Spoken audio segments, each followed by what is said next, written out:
પશ્ચિમ એશિયામાં ફરી એકવાર યુદ્ધ ભડકી ચૂક્યું છે। ઈરાન દ્વારા ઓમાનની ખાડીમાં જે અમેરિકન જહાજો આવેલા હતા તેની પર ડ્રોનથી હુમલો કરવામાં આવ્યો છે। તો બીજી તરફ ઈરાન આવનારા સમયમાં આયોજિત ઇસ્લામાબાદ ટોક્સને સ્કીપ કરી શકે છે।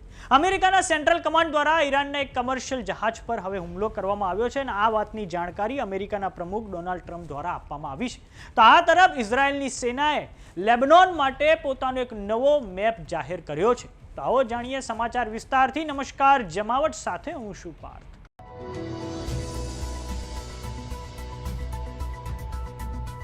પશ્ચિમ એશિયામાં દરિયાઈ ક્ષેત્રે ફરી એકવાર યુદ્ધ ફાટી નીકળ્યું છે। અમેરિકાના સેન્ટ્રલ કમાન્ડ દ્વારા ગલ્ફ ઓફ ઓમાનમાં ઈરાનના બંદરોની નાકાબંધી ચાલુ જ છે અને હવે અમેરિકાના પ્રમુખ ડોનાલ્ડ ટ્રમ્પ દ્વારા મોડી રાત્રે ટ્રુથ સોશિયલ નામની સાઇટ પર એક પોસ્ટ કરવામાં આવી છે, જેમાં તેમના દ્વારા કહેવામાં આવ્યું છે કે ઈરાનના જહાજ ટોસ્કાએ અમેરિકન નૌકાસેનાની નાકાબંધીને તોડવાની કોશિશ કરી અને ત્યારબાદ અમેરિકન નેવીના યુએસએસ પ્રુડન્સ નામના જહાજ દ્વારા ઓમાનની ખાડીમાં ઇન્ટરસેપ્ટ કરીને રોકવાની આ ઈરાનના જહાજને ચેતવણી આપવામાં આવી હતી। આદેશ ન માનવા પર આ ઈરાનનું જહાજ, જેનું નામ છે ટોસ્કા, તેના એન્જિન રૂમને હવે નિશાન બનાવીને રોકવામાં આવ્યું છે અને હાલમાં તો આ જહાજ અમેરિકન નેવીના કબજામાં છે। અમેરિકાના આ હુમલા પછી સમાચાર એ સામે આવ્યા છે કે ગલ્ફ ઓફ ઓમાનમાં અમેરિકાના નૌકાદળો પર ઈરાને ડ્રોનની મદદથી હુમલો કરી દીધો છે। આમ પશ્ચિમ એશિયામાં સમુદ્રમાં જબરજસ્ત સંઘર્ષ ફરી એકવાર શરૂ થઈ ગયો છે। દર્શક મિત્રો, આ વસ્તુને આપણે નકશાની મદદથી સમજીએ તો આ પશ્ચિમ એશિયાનો મેપ છે। પશ્ચિમ એશિયામાં આ એક તરફ આવેલું છે ઈરાન, અહીંયા આવેલું છે પર્શિયન ગલ્ફ અને આ રહ્યું ગલ્ફ ઓફ ઓમાન, અને પર્શિયન ગલ્ફ અને ગલ્ફ ઓફ ઓમાનને જોડે છે સ્ટ્રેટ ઓફ હોર્મુઝ એટલે કે હોર્મુઝની સામુદ્રધુની। હાલમાં અમેરિકન નેવી છે એ આ ગલ્ફ ઓફ ઓમાનમાં હાલમાં તો તે હાજર છે અને ગલ્ફ ઓફ ઓમાનમાં તેણે હાજર રહીને જે ઈરાનના જેટલા પણ બંદરો આવેલા છે તેની નાકાબંધી કરેલી છે। અને ગઈકાલે જ્યારે ઈરાનનું જહાજ, જેનું નામ છે ટોસ્કા, તે અહીંયા અમેરિકાના નૌકા સેનાનું જે બેડો આવેલો છે તેને પાર કરીને જ્યારે તે બહાર જઈ રહ્યું હતું ત્યારે જ તેને અમેરિકા દ્વારા ટાર્ગેટ કરવામાં આવ્યું છે। આમ ગલ્ફ ઓફ ઓમાનમાં હાલમાં તો ઉકળતા ચરુ જેવી સ્થિતિ છે।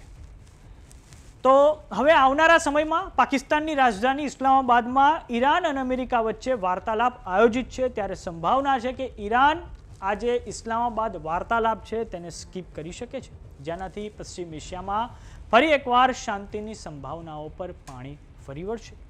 વાત કરીએ હવે ઇઝરાયલની, તો ઇઝરાયલની સેનાએ દક્ષિણ લેબનોનમાં બફર ઝોન બનાવવા માટેનો એક નવો નકશો જાહેર કર્યો છે, જે લેબનોનની સરહદથી અંદર કેટલાય કિલોમીટર સુધી ફેલાયેલો છે।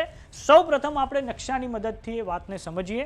તો સૌપ્રથમ આપણે નકશાની મદદથી સમજીએ તો દર્શક મિત્રો, આ તમે સ્ક્રીન પર જોઈ રહ્યા છો, આ એક તરફ છે ભૂમધ્ય સાગર, આ એક તરફ છે લેબનોન અને આ એના દક્ષિણમાં આવેલું છે ઇઝરાયલ, અને ઇઝરાયલનું પડોશી દેશ છે જોર્ડન, આ બાજુ ઉપર ઉત્તરની દિશામાં સિરિયા આવેલું છે। હવે ઇઝરાયલ દ્વારા લેબનોનના જે દક્ષિણ ભાગનો જે વિસ્તાર છે તે હાલમાં પચાવી પાડવામાં આવ્યો છે અને તેનો નવો મેપ તેના દ્વારા જાહેર કરવામાં આવ્યો છે અને આ દક્ષિણનો જે ભાગ છે તે લીટાની રિવર સુધી વિસ્તરેલો છે। હવે ઇઝરાયલની સેનાના એ મેપ પર નજર કરીએ તો આ રહ્યો એ મેપ દર્શક મિત્રો।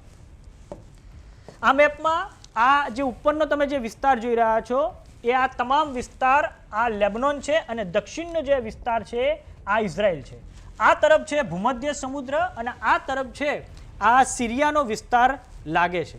હવે વાત કરીએ ઇઝરાયલની સેના દ્વારા આજે નવો નકશો જાહેર કરવામાં આવ્યો છે તેની, તો આ નકશામાં ભૂમધ્ય સમુદ્રથી લઈને સિરિયાની સરહદ પાસે આવેલા માઉન્ટ હેર્મોન સુધી એક લાંબી પટ્ટી દર્શાવવામાં આવી છે। આ તમે જે રેડ લાઇન જોઈ રહ્યા છો ને, એ રેડ લાઇન ઇઝરાયલની જે સેનાની જે ડિફેન્સ લાઇન છે તે બતાવે છે અને હાલમાં રેડ લાઇન એવું બતાવે છે કે ઇઝરાયલની સેના અહીંયા હાજર છે અને ઇઝરાયલના વડાપ્રધાન બેન્જામિન નેતાન્યાહુ અને સંરક્ષણ મંત્રી ઇઝરાયલ કાટ્ઝ દ્વારા હવે સ્પષ્ટ કરવામાં આવ્યું છે કે કામ ચલાઉ સીઝફાયર લાગુ હોવા છતાં ઇઝરાયલના સૈનિકો આ વિસ્તારમાંથી પાછા હટશે નહીં। આ વિસ્તારમાં આવેલા ઘરો અને ઇમારતોને તોડી પાડવામાં આવશે અને જે પણ વ્યક્તિ હિઝબુલ્લાહ સાથે જોડાયેલી જણાશે તેને પણ હવે ઠાર મારવામાં આવશે। આમ લેબનોનમાં હજુ પણ સીઝફાયર કાગળ પર છે। આ તમે જોઈ શકો છો રેડ લાઇન, જે ફોરવર્ડ ડિફેન્સ લાઇન છે, ત્યાં હાલમાં ઇઝરાયલની સેના હાજર છે અને આ તમે ઉત્તરમાં જોઈ રહ્યા છો લીટાની રિવર, અને આપને જણાવી દઈએ કે આ જે ઈરાન યુદ્ધ થયું એમાં ઇઝરાયલ 2 ફ્રન્ટ વોરનો સામનો કરી રહ્યું હતું. એક તો એને ઈરાન તરફથી બેલેસ્ટિક મિસાઇલ તો આવી જ રહી હતી, પરંતુ ઉત્તરેથી આ લેબનોનનો જે વિસ્તાર છે ત્યાંથી હેઝબુલ્લા ખૂબ મોટા પાયે દક્ષિણમાં રોકેટ વડે ઉત્તર ઇઝરાયલ પર હુમલો કરી રહ્યું હતું. ને હવે આ બફર ઝોનનો નકશો ઇઝરાયલની ડિફેન્સ ફોર્સ દ્વારા જાહેર કરવામાં આવ્યો છે. અને આપને એ પણ જણાવી દઈએ કે હવે આવનારા સમયમાં ઇઝરાયલ હમાસને પૂરું કરવા માટે ગાઝામાં ફરી એકવાર ગ્રાઉન્ડ ઓપરેશન્સ પણ શરૂ કરી શકે છે. આમ પશ્ચિમ એશિયામાં જે યુદ્ધ છે તે હવે ફરી એકવાર ફરીથી શરૂ થવા જઈ રહ્યું છે. ગઈકાલે ગલ્ફ ઓફ ઓમાનમાં જે રીતે એસ્કેલેશન થયું ને આજે ઈરાને જે રીતે અમેરિકન નેવી પર ડ્રોન વડે હુમલો કરી દીધો અને જે રીતે હવે હેઝબુલ્લા અને ઇઝરાયલ વચ્ચે પણ જે સીઝ ફાયર છે તે માત્ર ને માત્ર કાગળ પર છે. તે જોતા હવે લાગી રહ્યું છે કે ફરી એકવાર પશ્ચિમ એશિયા ભીષણ સંગ્રામના એક વંટોળમાં ફસાઈ શકે છે. તો સમાચારોમાં અત્યારે બસ આટલું. જોતા રહો જમાવટ. જો તમે અમને યુટ્યુબ પર જોઈ રહ્યા તો સબસ્ક્રાઇબ કરો, જો તમે અમને ફેસબુક પર જોઈ રહ્યા તો ફોલો કરો. સાથે જ અમારી વોટ્સઅપ ચેનલ આવી ગઈ છે, જોઈન કરવાનું ના ભૂલતા. નમસ્કાર.